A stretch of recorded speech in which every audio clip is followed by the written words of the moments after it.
Assalamualaikum warahmatullahi wabarakatuh. Saya ucapkan kepada pelajar-pelajar saya.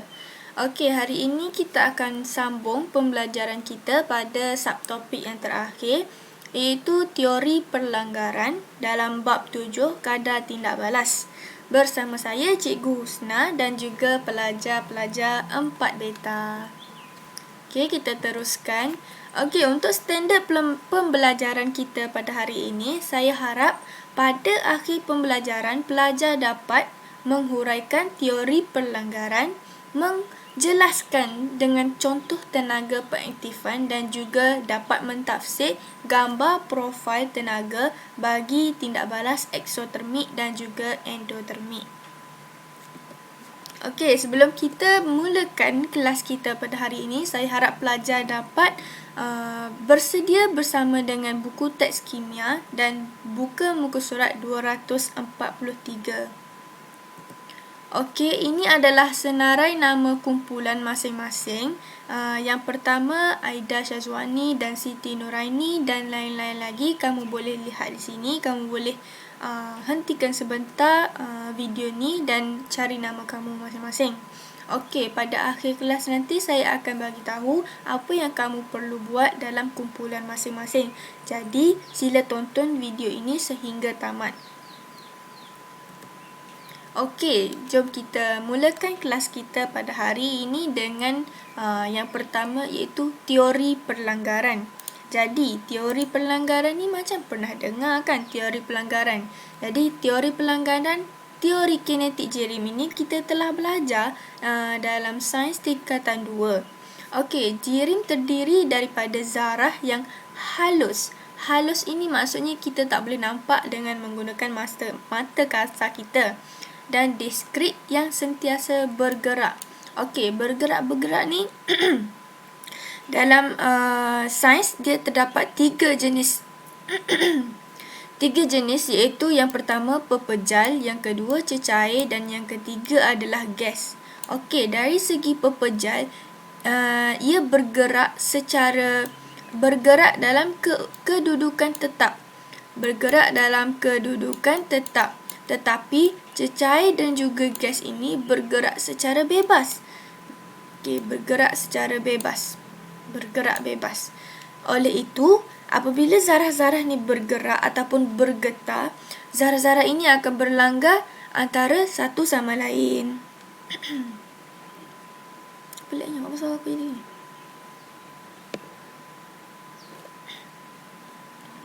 Apa pasal aku ini ni?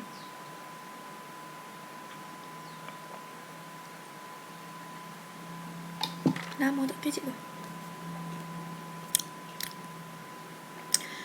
Baiklah. Semasa zarah-zarah berlanggar, pemindahan tenaga berlaku. Sebagai contoh lah kan, saya lukis di sini. Ini adalah kelalangkun. Contoh, zarah ini bergetar. Zarah ini adalah pepejal. Dia bergetar ni maksudnya ada pemindahan tenaga berlaku antara zarah-zarah ni. Zarah yang bergerak cepat memindahkan sedikit tenaga kepada zarah yang bergerak perlahan dan meningkatkan tenaga kinetik. Proses ini berulang dengan zarah-zarah yang lain. Berulang, maka zarah-zarah tidak mempunyai tenaga kinetik yang sama dan sentiasa berubah. Teori pelanggaran menerangkan bagaimana zarah bertindak balas berinteraksi menyebabkan tindak balas berlaku. Apabila berlakunya pelanggaran akan menyebabkan tindak balas berlaku. Menurut teori pelanggaran, zarah bahan tindak balas mesti berlanggar antara satu sama lain. Kalau tak berlanggar, jadi macam mana? Tak jadilah tindak balasnya. Kadar tindak balas bergantung kepada frekuensi pelanggaran berkesan. Frekuensi pelanggaran berkesan kita akan lihat selepas ini dengan lebih lanjut. Yang ketiga, bukan semua pelanggaran antara zarah bahan tindak balas akan menyebabkan tindak balas berlaku. Okey, tak semua pelanggaran tersebut akan menyebabkan tindak balas berlaku dan membentuk hasil tindak balas. Hanya pelanggaran yang berkesan sahaja menyebabkan tindak balas berlaku. Okey, bagi menghasilkan pelanggaran berkesan, macam mana kan untuk menyebabkan pelanggaran yang berkesan ni? Zarah bahan tindak balas mesti mempunyai tenaga yang sama. Yang pertama, mempunyai tenaga yang sama dengan atau melebihi tenaga pengaktifan dan berlanggar pada orientasi yang betul. Itu adalah dua syarat. Syarat pelanggaran yang berkesan iaitu mempunyai tenaga yang sama ataupun melebihi tenaga pengaktifan. Okey, syarat yang kedua adalah berlanggar pada orientasi yang betul. BOB, berlanggar orientasi betul. Okey. Seterusnya, kita akan belajar tentang tenaga pengaktifan. Macam tadi, kita belajar syarat-syarat pelanggaran berkesan. Untuk menyebabkan pelanggaran berkesan tu, kita haruslah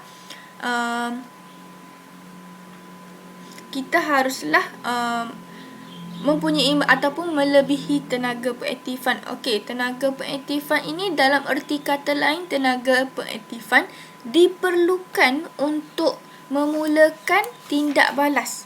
Okey, dia adalah satu bahan yang kita perlu guna untuk memulakan tindak balas tersebut.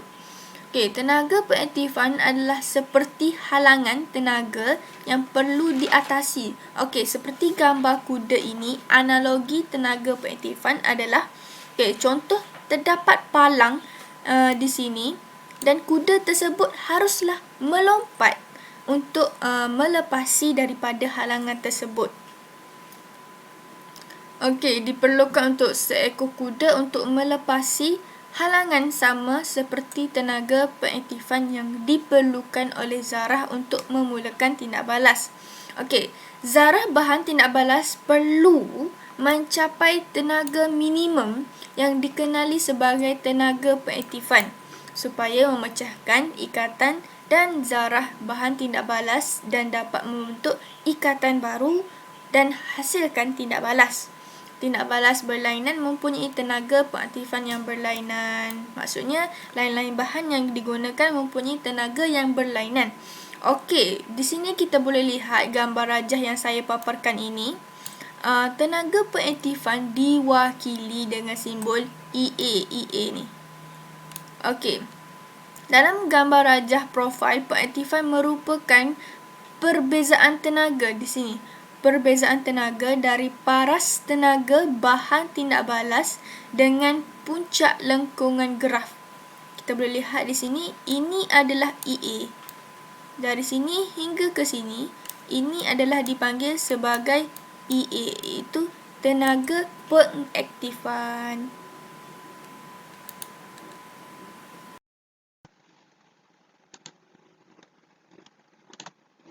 Okey, seterusnya kita boleh lihat di sini exo vs endo. Okey, exo ni apa pula? Endo ni apa pula kan? Okey, exo ini mewakili kepada eksotermik, manakala endo pula mewakili kepada endotermik. Okey, exo.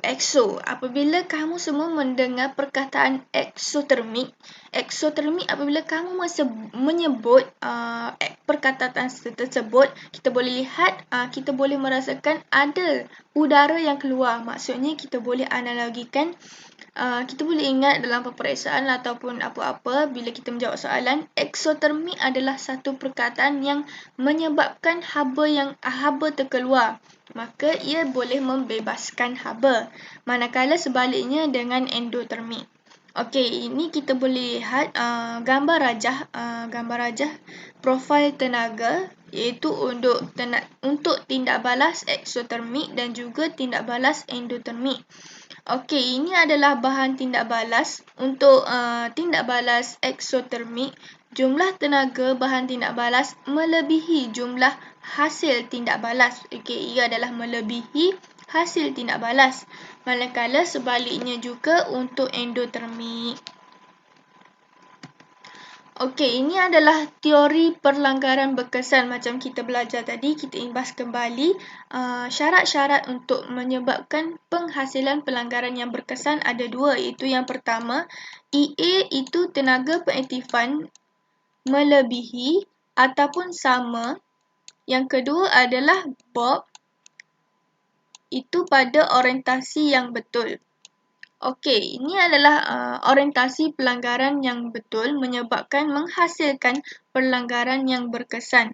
Seperti kita boleh lihat di sini, zarah hijau ini bertindak balas berlanggar dengan zarah pink pada orientasi yang betul menyebabkan menghasilkan tindak balas berlaku.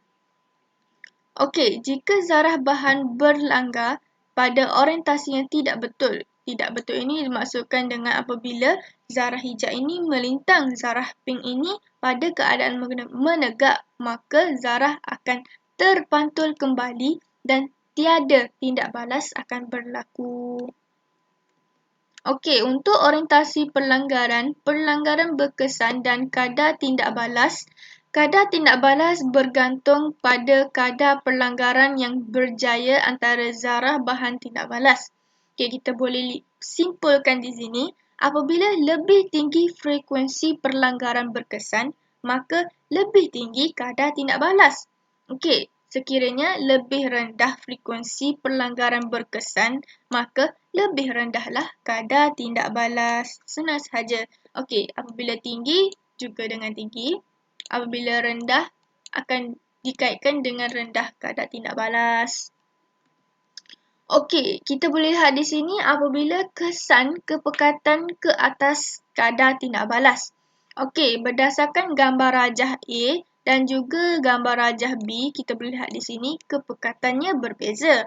Gambar rajah A ini mempunyai kepekatan yang rendah, manakala kepekatan untuk gambar rajah B adalah mempunyai kepekatan yang tinggi. Kita boleh lihat di sini. Gambar rajah yang manakah menunjukkan frekuensi yang lebih tinggi. Kita boleh lihat di sini. Di sini berlaku 1, 2, 3 pelanggaran sahaja. Manakala di sini kita boleh lihat hampir kesemuanya mempunyai pelanggaran. Jadi kita boleh lihat di sini, kita boleh katakan di sini frekuensi pelanggaran yang mana lebih tinggi. Obviously, pelanggaran untuk gambar rajah B. Okey, apabila kepekatan bahan tindak balas bertambah, yang pertama bilangan zarah per unit isi padu juga bertambah. Frekuensi pelanggaran antara zarah-zarah bertambah. Frekuensi pelanggaran berkesan akan bertambah. Beza ya, frekuensi pelanggaran antara zarah-zarah dengan frekuensi pelanggaran yang berkesan. Okey, frekuensi pelanggaran antara zarah-zarah ini mungkin terdapat zarah-zarah yang tidak berada pada orientasi yang betul. Manakala apabila frekuensi pelanggaran berkesan ini adalah di mana zarah-zarah tersebut berlanggar pada orientasi yang betul, okey, menyebabkan kadar tindak balas juga akan bertambah. Okey, kita boleh lihat pula untuk kesan tekanan kepada bahan tindak balas.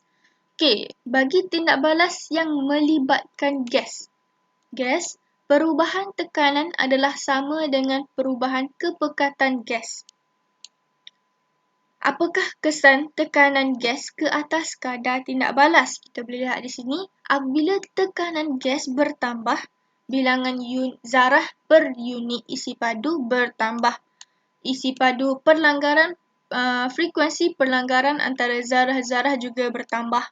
Frekuensi pelanggaran berkesan juga akan bertambah dan juga last sekali kita boleh simpulkan kadar tindak balas juga akan bertambah.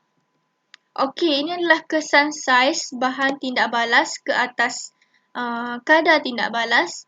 Okey, apabila ketulan pepejal bahan tindak balas dipecahkan menjadi cebisan-cebisan kecil. Okey, daripada pepejal menjadi kepada serbuk.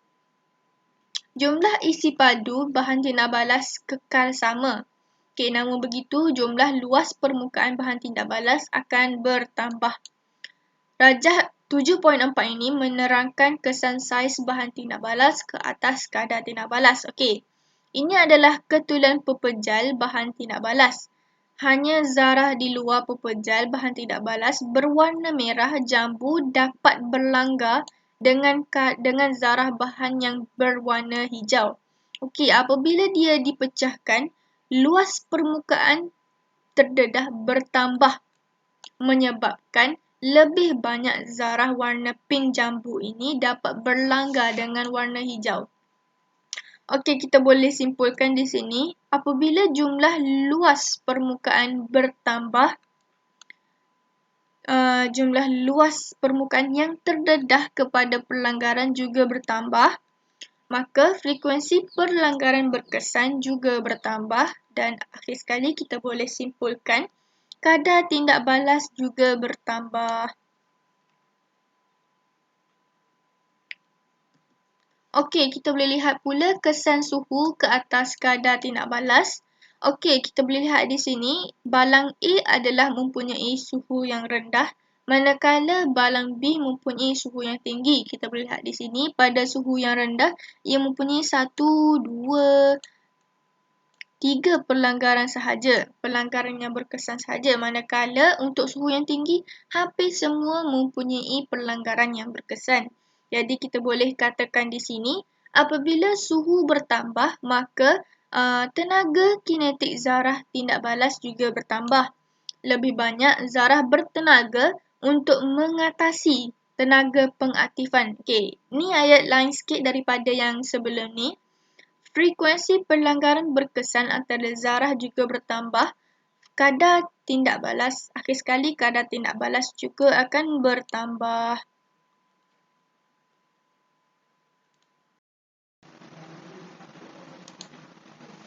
Okey, seterusnya kita akan lihat kesan makin ke atas kadar tindak balas. Okey, makin terlibat dalam kadar tindak balas tetapi makin tidak berubah secara kimia pada akhir tindak balas. Okey, makin menyediakan lintasan tindak balas alternatif. Tindak balas alternatif, okey, kita akan lihat selepas ini gambar rajah yang memerlukan tenaga pengaktifan itu EA yang kurang daripada tenaga pengaktifan tindak balas asal. Okey, ini adalah yang dimaksudkan dengan makin. Okey, apabila adanya makin, ia boleh merendahkan ataupun boleh menyediakan lintasan alternatif. Okey, ini adalah tenaga pengaktifan tanpa makin dan ini pula adalah tenaga pengaktifan dengan makin. Okey, apabila tenaga pengaktifan dengan makin, kita boleh merujuk dengan menulis EA set. Okey, ini adalah antara gambar rajah tindak balas eksotermik, manakala untuk tindak balas endotermik pula kita boleh melukis gambar rajah ini dengan ini adalah gambar rajah tanpa makin dan ini pula adalah contoh gambar rajah dengan makin. Okey, apabila makin hadir, makin menyediakan lintasan alternatif dengan merendahkan tenaga pengaktifan. Lebih banyak zarah-zarah tindak balas dapat mencapai tenaga pengaktifan itu, maka frekuensi pelanggaran berkesan antara zarah-zarah bertambah. Kadar tindak balas juga akan bertambah. Okey, untuk tindak balas eksotermik dan endotermik, tindak balas yang membebaskan tenaga haba ke persekitaran dipanggil eksotermik. Okey, sebaliknya tindak balas yang menyerap tenaga haba dipanggil endotermik. Okey, pada awal video saya ada katakan tentang perbezaan eksotermik dan juga endotermik. Eksotermik kita boleh katakan ia membebaskan tenaga haba, manakala endotermik